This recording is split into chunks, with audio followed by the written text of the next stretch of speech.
Hola, ¿qué tal? ¿Cómo les va? Bienvenida, bienvenido. Les saluda el periodista Jean-Claude Penyan. Estamos en este espacio de conversación, de entrevistas, para hablar de algo que nos afecta prácticamente a todos y a todas. Se trata del bolsillo, el costo de la vida que se ha ido al alza. Está costando más los productos, hay un alza al respecto. Se han tomado medidas desde el gobierno como el reajuste ahí a la canasta básica, lo que va a ocurrir también con el reajuste al salario mínimo, y es por eso que hemos querido conversar con el licenciado en Ciencias Económicas y Administrativas de la Universidad Católica y varios títulos más también, economista de la Fundación Sol, Marco Kremerman. Marco, ¿qué tal? Buen día, ¿cómo te va?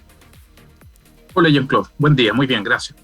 Bueno, Marco, te comentaba, la idea es que podamos conversar sobre estos temas para las personas que nos están escuchando y que necesitan saber a la larga, al final del día, de qué les sirve esto de la canasta básica, este reajuste o este bono, como quiera llamarse, de 6.000 pesos. Contemos un poco de eso, en qué consiste, Marco. Muy bien. Probablemente muchas personas se preguntan de dónde viene este cálculo de las 6 lucas, ¿no? De los 6.400 pesos.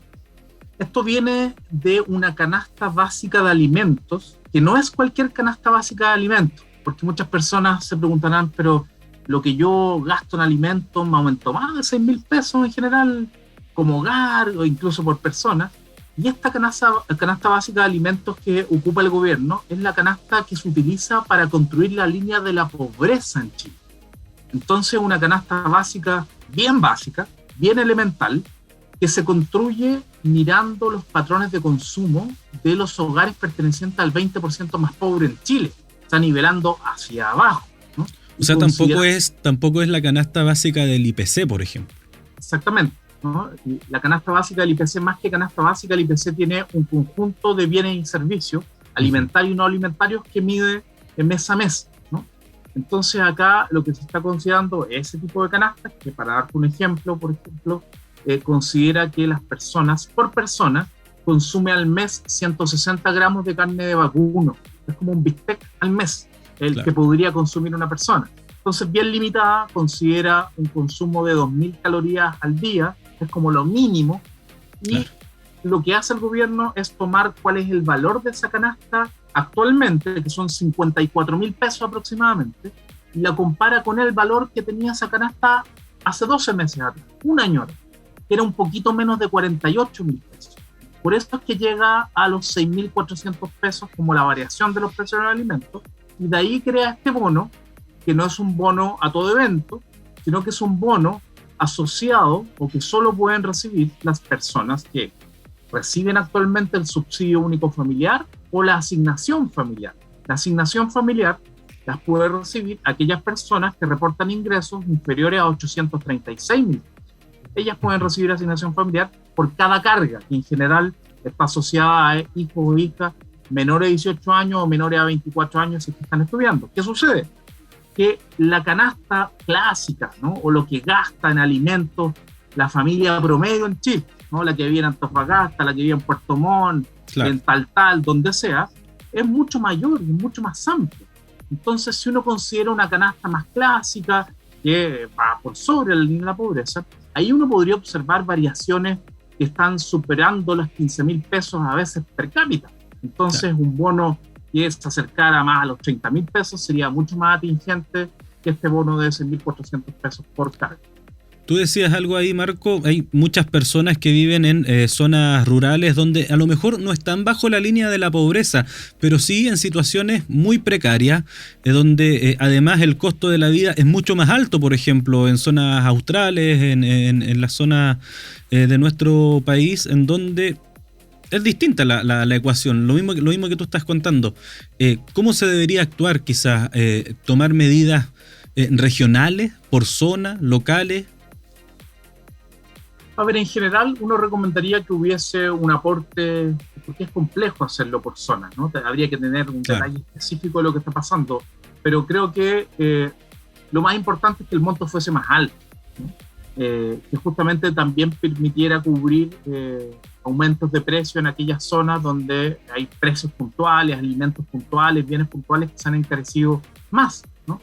Y también la situación de pobreza que se mide generalmente y oficialmente en Chile es un espejismo, porque según los datos de la encuesta CACEN, solo el 10,8% de las personas en Chile están en situación de pobreza por ingreso. Esto se midió a fines del 2020, en plena pandemia. Pero eso considera, y esto es muy importante, muchas personas a veces hacen esta pregunta, considera algo que se llama el alquiler imputado. ¿Qué es esto? Para aquellos hogares que tienen vivienda propia o que la están pagando su dividendo con mucho esfuerzo, se les agrega un ingreso equivalente al arriendo promedio que existe en el barrio donde viven, ¿no? Entonces pueden haber familias viviendo con 200 lucas en este momento, ingreso disponible, o unos hogares de adultos mayores con una pensión muy baja, que tienen vivienda propia, la están pagando con mucho esfuerzo y le agregan 350.000, 400.000 pesos más y quedan todos por sobre la línea de la pobreza. Entonces eso está invisibilizado por la forma en que se mide y es por eso que es bueno tener algún indicador complementario.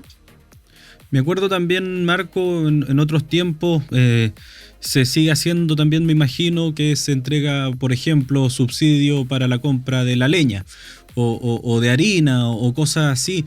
Si no es por una cosa geográfica que recién te planteaba, si no es por zona o por región, ¿se puede hacer por productos, por ejemplo, esto? Que es lo que finalmente es lo que va subiendo. Así es, también se puede hacer por producto y un ejemplo concreto es lo que sucede con el mecanismo de estabilización de los precios de los combustibles. Claro. Chile tiene un mecanismo formal para que el precio de las gasolinas no se dispare tanto.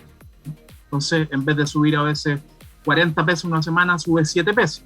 Perfectamente se podrían generar otros mecanismos estabilizadores de precios sensibles en algunas zonas geográficas, como la leña, que es fundamental para cocinar, para calefaccionarse en ciertas zonas del país. Lo mismo puede pasar con el pan o con otros productos de primera necesidad, ¿no? Entonces, específicamente, creo que es importante ampliar las miradas. No es obligación seguir haciendo exactamente lo que se venía haciendo en años anteriores, sobre todo cuando enfrentamos aumentos de precios tan considerables y una crisis de ingresos para muchos hogares tan importante como no se veía en los últimos años. Finalmente, Marco, como esto es transversal, la medida se hace o se da para toda la población que está dentro, por supuesto, de este anuncio. Finalmente, el día de mañana, ¿qué se va a poder hacer? ¿Se va a poder comprar más cosas? ¿Voy a poder pensar, ejemplo, en un medio kilo de pan más para el día? ¿O no varía tanto ahí? Claro, si nosotros pensamos en que este bono ojalá suba, ¿no? Pero si se mantienen estos 6.400 pesos por carga, para muchos hogares llega a ser un bono porque pueden demostrar una carga, claro. 6.400 pesos al mes, estamos hablando de aproximadamente 200, 220 pesos diarios, ¿no? Entonces me alcanza para agregarle una yuya más, una marraqueta más a la compra diaria de pan. Eso es más o menos el impacto que tiene este bono. Y claro, uno lo puede considerar a través de distintos gastos, lo puede ver en el azúcar, en la harina o en otro producto, pero es un impacto acotado, que claro, es mejor que exista que no exista, pero sería importante considerar que la canasta de alimentos representativa de los hogares chilenos es mucho mayor que la canasta básica de alimentos que se utiliza para cumplir la línea de la pobreza, que es la que utiliza el gobierno. Sí.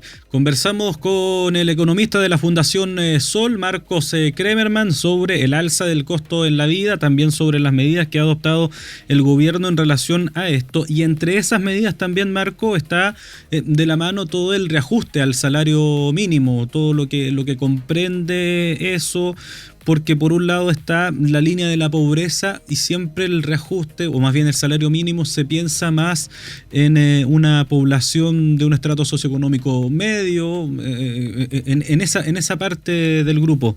¿En qué consiste este reajuste? ¿Sirve la forma como se va a implementar de esta forma gradual?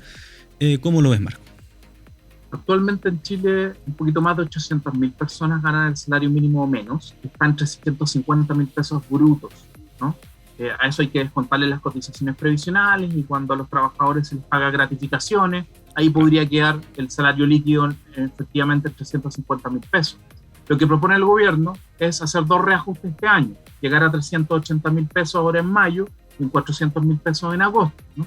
Nosotros consideramos que sería mucho más adecuado llegar este año a 450.000 pesos, ¿no? Subsidiando a las empresas de menor tamaño. El gobierno propone un subsidio de 22.000 pesos para las empresas de menor tamaño. Nosotros consideramos que se debe avanzar más y dar un subsidio mayor, pero tener una estrategia de mediano plazo. ¿Por qué va a pasar? El próximo año vamos a volver a fojar cero y se va a volver a abrir una nueva negociación y vamos a discutir si el salario mínimo es adecuado o no es adecuado. Nosotros planteamos una propuesta de reajuste a 3 años y medio plazo hasta que termine el gobierno para que el salario mínimo llegue a cubrir la línea de la pobreza. Y en ese entonces, la línea de la pobreza para un hogar promedio ya va a estar en 740.000 pesos. Entonces, tenemos un gran camino que recorrer, un urgente camino que recorrer, porque no es posible que una persona trabajando jornada completa, 45 horas a la semana, sea pobre, trabajando, teniendo contratos, siendo una persona de trabajo formal. Eso no puede permitirse en la sociedad chilena y eso debe corregirse, al menos teniendo este piso mínimo en valores mucho más decentes de lo que existen actualmente. Y de la mano, como decíamos recién, con el alza de los precios, del costo de la vida, ¿una forma de compensarlo es este salario mínimo o es, entiéndase, una medida parche que se pueda tomar? Yo creo que esta es una medida muy importante, porque el mensaje detrás del aumento del salario mínimo es que se está valorizando más el trabajo de las personas, ¿no? Que es una gran deuda histórica en Chile. Y dado que tenemos un escenario inflacionario, los reajustes de años pasados o incluso un reajuste mayor como el que plantea este gobierno ya se está quedando medio obsoleto. La propuesta del gobierno de llegar a 500.000 pesos de salario mínimo bruto a final de su mandato ya está obsoleta, ¿no? 500.000 pesos al fin del 2025 van a ser muy poco, van a rendir muy poco en relación al costo de la vida en Chile. Entonces es una política que ayuda porque presiona para que los salarios se acerquen a niveles de licencia mínima, pero se necesita que el gobierno flexibilice y llegue a valores mucho más altos para el final de su mandato. Lo último, Marco, que nos queda poquito, hablábamos de principalmente los pequeños emprendimientos en las zonas rurales, en regiones, en provincias. Hay muchos emprendimientos que son más bien pequeños, con pocas personas, que van a tener que ver qué hacer con esto del salario mínimo. ¿Qué puede pasar ahí? Sabemos que es de 20.000 pesos, 20 y algo. Exacto, el gobierno está planteando 22.000 pesos de subsidio. La Fundación Sol ha hecho una propuesta que acaba de ser pública. En primer lugar, que ese subsidio sea mayor, lleguemos a un salario mínimo alto, pero un subsidio que parta en 50.000 pesos para las empresas micro y pequeñas, ¿no? De tal forma de apoyarlas de manera contundente, y que el subsidio después se extienda por 6 años, ¿no? Si el plan de reajuste fuese de 3 años y medio hasta fin del gobierno, el subsidio acompaña a las empresas pequeñas por más tiempo para que se puedan acostumbrar a estos salarios más altos, pero que al mismo tiempo se les acompañe con políticas adicionales como acceso a crédito, como la tienen las grandes empresas que acceden a crédito a tasas de interés más bajas y acceden a recursos frescos a través de las AFP.